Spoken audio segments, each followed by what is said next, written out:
এই মুসলিম বিশ্বের অন্যতম বৃহৎ কুরবানি আয়োজন অনুষ্ঠিত হয় বিশ্ব জাকের মসজিদ আটরশি ফরিদপুরে।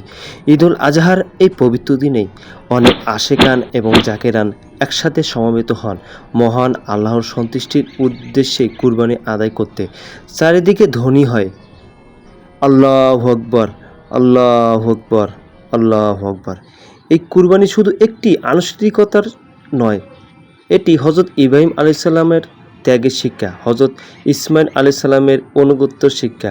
আল্লাহর রাস্তায় নিজের প্রিয় জিনিস ত্যাগ করার মধ্যেই রয়েছে প্রকৃত ঈমানের পরিচয়। পবিত্র কুরআনে মহান আল্লাহ তাআলা ইরশাদ করেন, আল্লাহর কাছে পৌঁছায় না পশুর গোশত রক্ত, পৌঁছায় তোমাদের তাকওয়া। তাই আসুন, শুধু পশু কুরবানি নয়, নিজের অহংকার, হিংসা এবং লোভ ও গুনাহকে আল্লাহর সন্তুষ্টির জন্য কুরবানি করি।